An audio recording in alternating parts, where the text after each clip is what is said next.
Hello, welcome to our interview today with the 21-day Family Connections Experiment. We are so excited to have you with us today. Tonight kicks off Roots Tech, so we are just looking forward to a weekend of family history fun. But today we have in store for you a fantastic interview. This is Sara Parker. Not only is she an author and a counselor, but she is also my family member. She is my mom's cousin and my dear friend.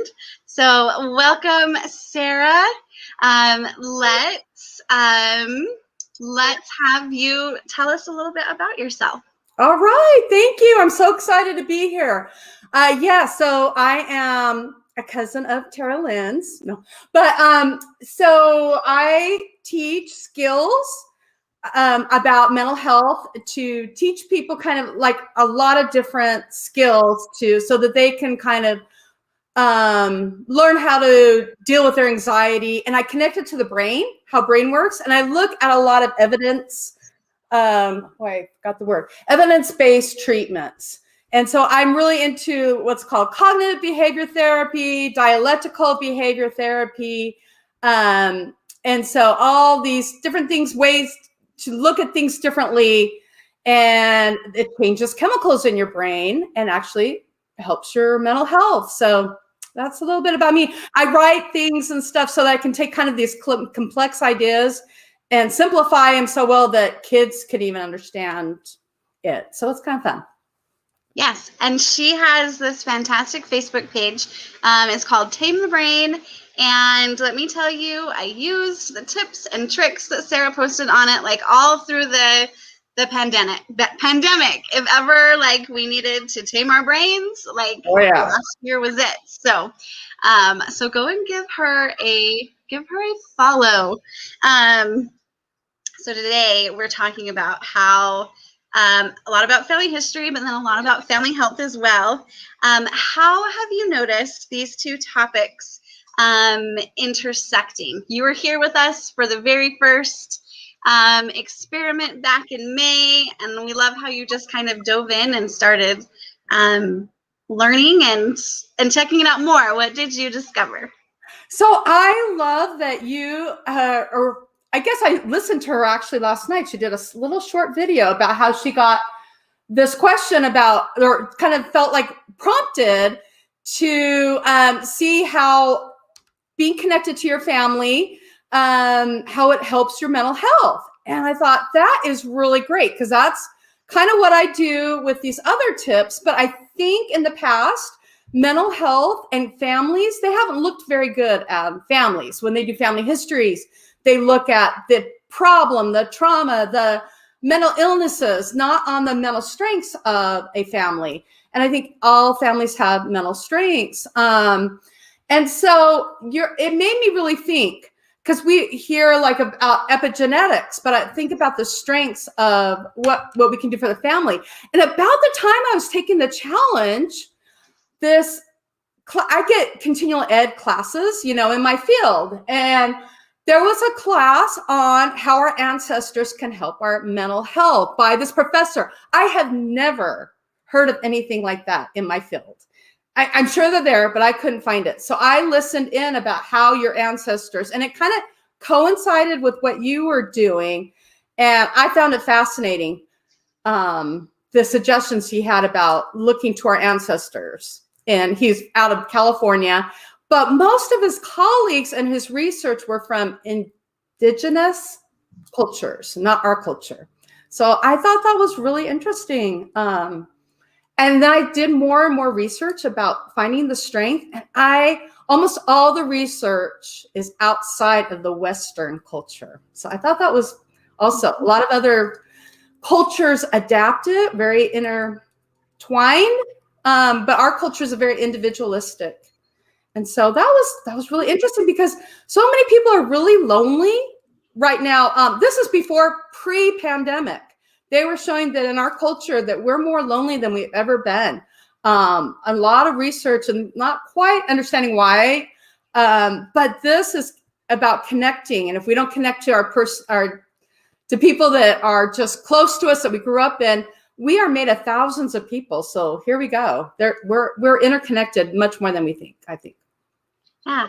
No, I love that. And I love how it's something that, perhaps outside of like this, our Western culture, how it's been embraced more. And I love how we can bring that in to our own cultural traditions and try to embrace that. Like, it's just fascinating. Yeah, mix Very it all in, create a truth. Yeah. So Yeah, because it's definitely interesting, and we definitely learn from the trauma and the hard things. And that's so I'm glad important to there's a little, understand too. But yeah. yeah, and we We can can also celebrate the strengths of our family and look at that. I think yeah, celebrate and learn that really influences us more than we think as well. And maybe we don't embrace that enough in our culture. Mm-hmm. It's so interesting. Okay, so all right. So tell us a little bit more about epigenetics. What is it, and what interests you about it? Epigenetics is a fascinating field. It's a little bit of a buzzword in mental health. So basically, we're influenced, of course, by our background and our genetics. But epigenetics is saying that our experiences can actually be passed on to the next generation in our cells, that our DNA actually can change through in mental health, we love the word trauma, but through our trauma, but I think it's also through our experiences.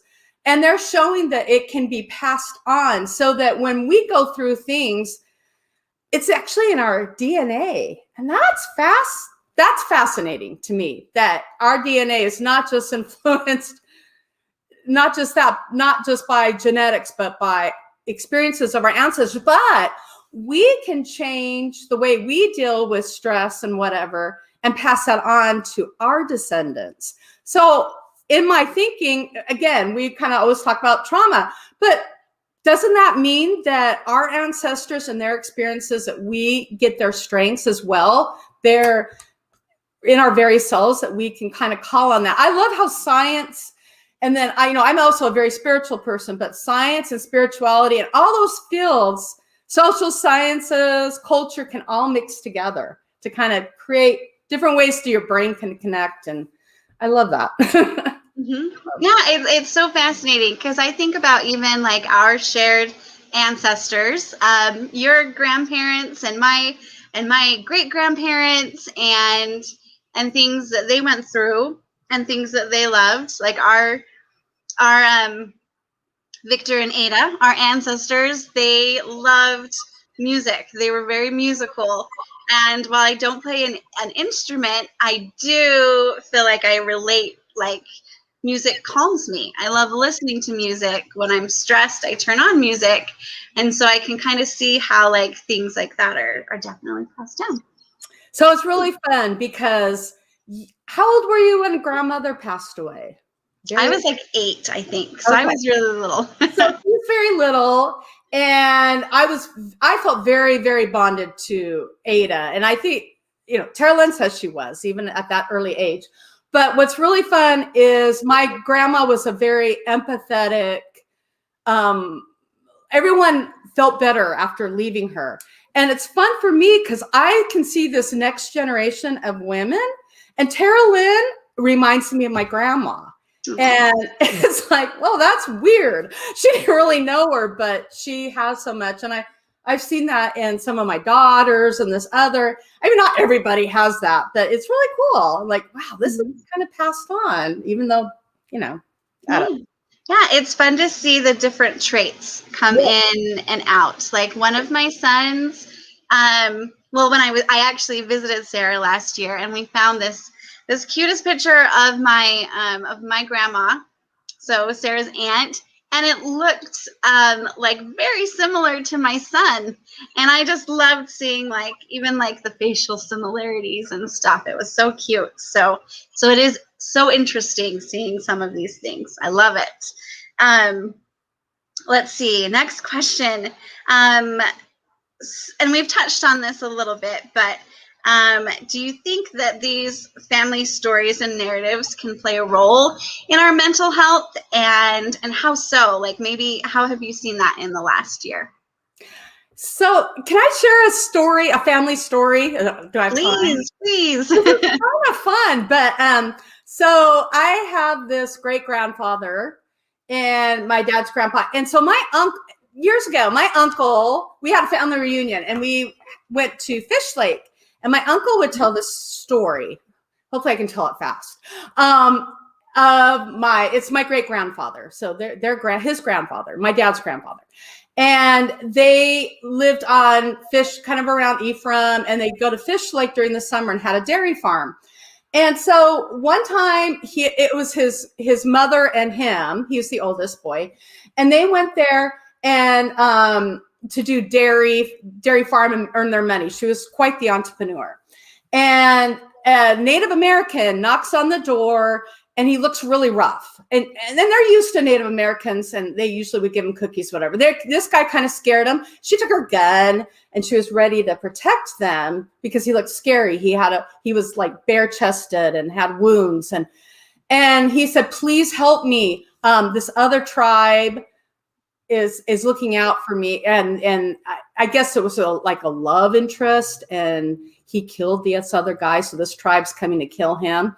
So he's like, "Can you help me?" And they hit him in a cheese barrel. And Wow. for 3 days, they actually came, and they snooped around, and they couldn't find him. And they fed him, and he hid in there. And can you imagine how scary that would be in this little cabin? And then they camped on right by their place for another 3 days. So they had this guy for quite a while. I would be so scary.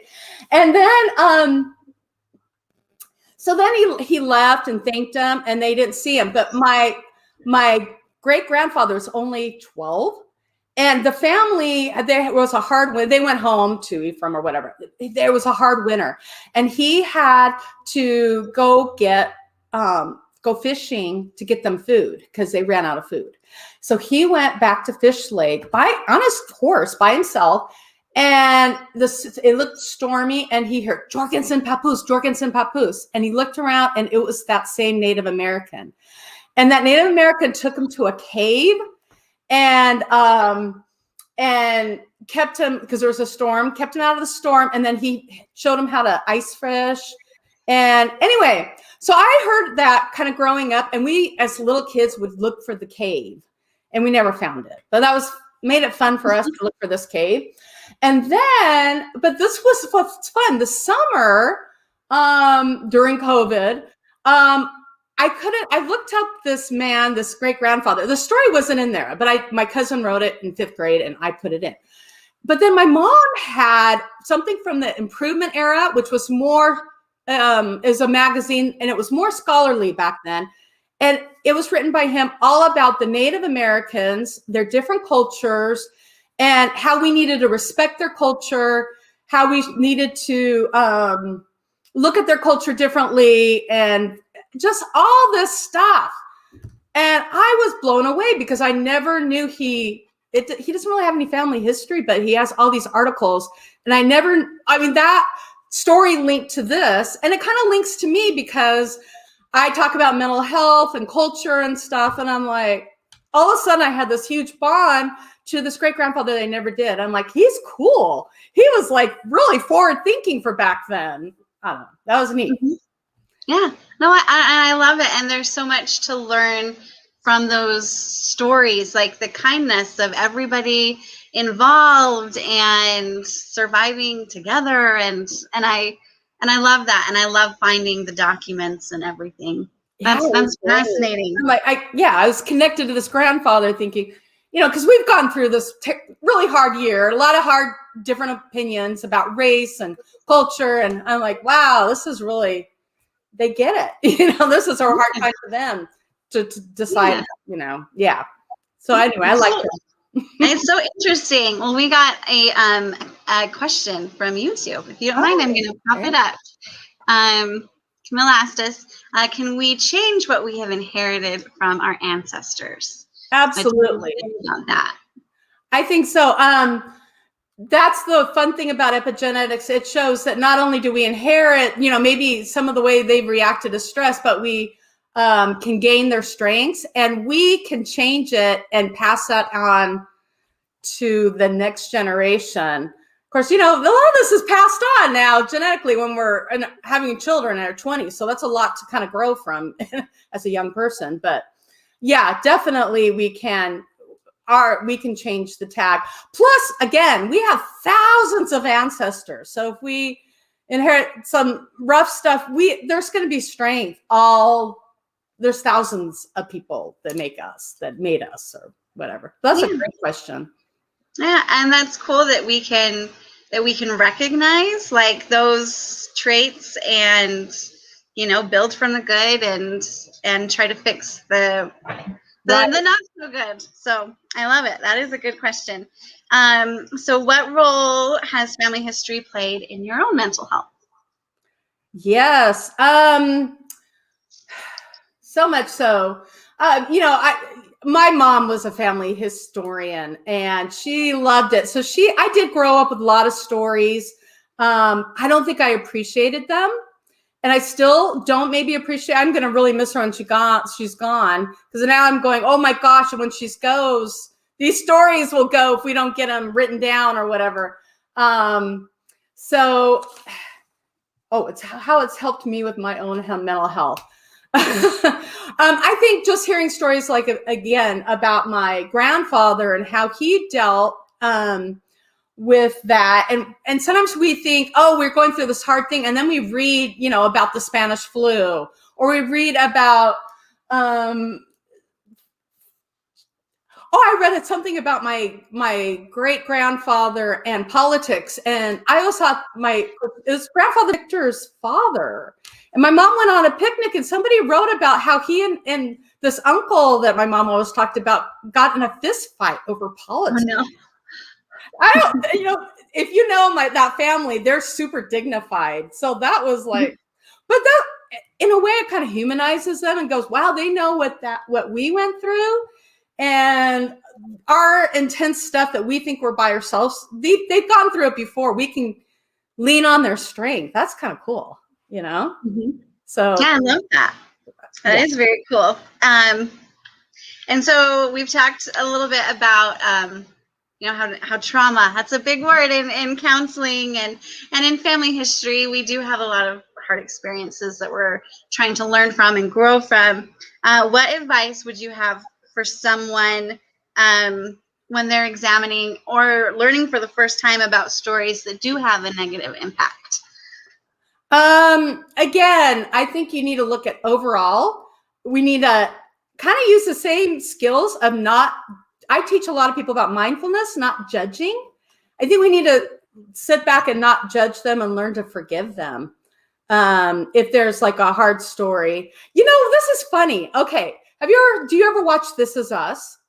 Yes. I watched it today, the latest episode.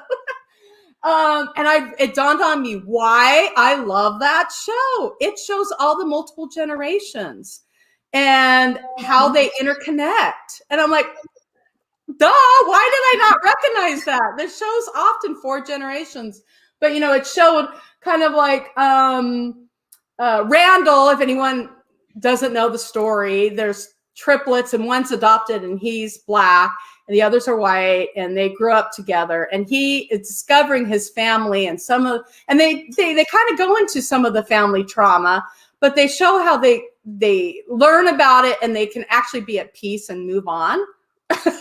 So anyway, I never really thought about it like, oh, that's a family history show. No wonder I like it. And it shows how we deal with, they lost their father in this fire, but how they love each other and how they're connected still. And even when we're in hard things, especially when we're in hard things, that connection is strong.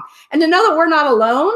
And even if we don't get along with our own family, they're on the earth, there's a connection can be cellular. If you don't want to look at it a spiritual way, you can look at it a cellular way. We're not alone. And we can go look for our heritage. And if we can't, some people can't, but we can kind of know, I'm Scandinavian. Let's go learn some of their a few words. Let's go cook some meals. I love how you guys kind of do the fun things. And it made me this Christmas, I went and got little fun books about trolls and Christmas and just things from my culture. And it made it so much more fun. I loved it. Mm-hmm. Well, that's fantastic. And that leads really well into the next question. How have you been connecting with your family during the pandemic? Like you mentioned, connecting with your heritage at Christmas time. And I mean, I love stuff like that. So what are some ways you've been connecting? And it can be family history wise, or it can be, you know, day-to-day connections. Because I know you have kids kind of spread out. What have been your ways to connect? Probably like everybody else, Zoom and Facebook and texting and phone calls.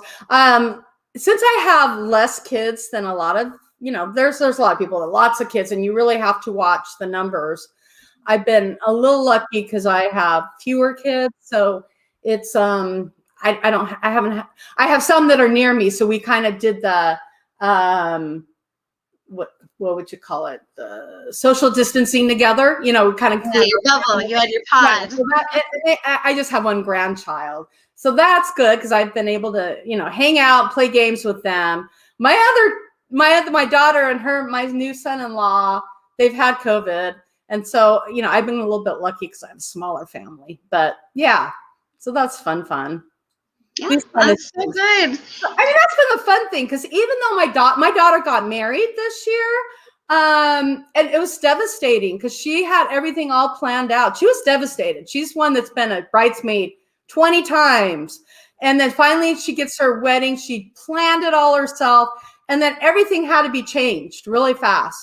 And so, you know, having her shower at the last minute, they had to cancel it. So, but we've been able to have just a few and still do it and use Zoom. And in some ways, a lot of family I have family, a niece in England. I have her aunt lives in Hawaii. They've been able to attend some of that stuff that we've never had them attend before.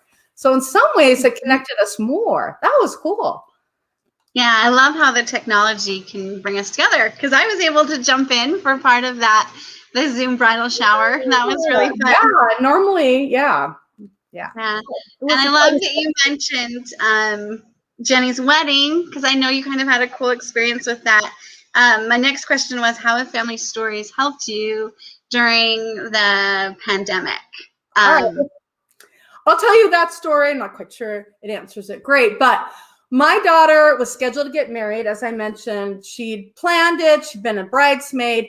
And the night before, the night before she was supposed to get married, she was supposed to get married in the Draper Latter-day Saint Temple in Utah. And we had flown out there. We live in Georgia. And the night before, they called and said it was canceled. And so we're like, what is she going to do? And she was supposed to get married that day. And she was in tears. And it was in the evening. It really was literally in the evening. So she hung up and I was so upset. I didn't know what to do. And she called back and she says, we're going to get married in the Draper Park. And I thought, well, that's interesting.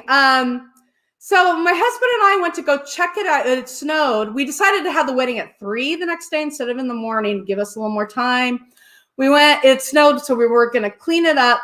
And Draper Park, I forgot there were 2 separate parks. There's Draper Historical Park, Draper Park. And I remember this gazebo. And when they were little, we moved when my daughter was very little. And we used to go dance there. And I thought, it would be so cool to have a wedding reception here. And she had no idea. This was my thought 20 years ago. She had no idea. So anyway, we went there, and as we were cleaning up, I look at this plaque at the Draper Historical, and I've been there before, but I think this is a newer plaque. And I'm like, wait, that's my relative. And I think I'm related to him.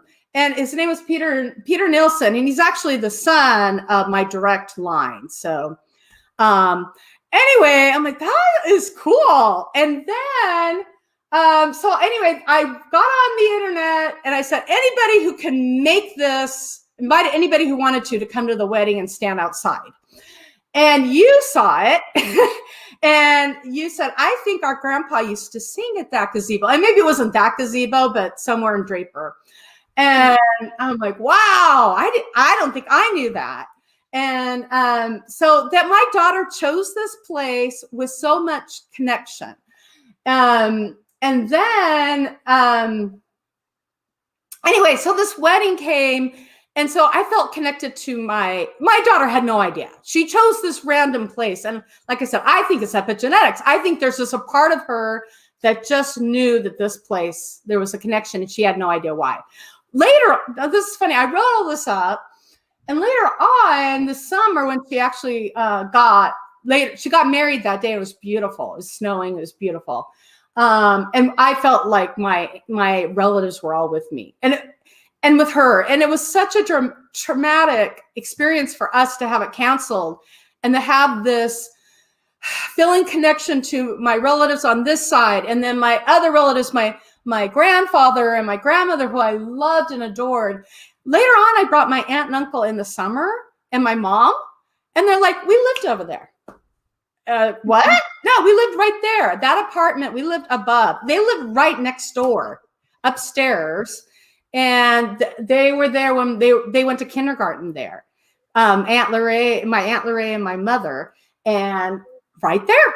And so their family, that was even more connected than I had thought in the summer. And just, so anyway, I really feel like there was something in our DNA that just had her know. And I'd forgotten a lot of this. And then you reminded me, my family, we just knew. And it was just a beautiful, beautiful experience for something that was kind of devastating at the last minute.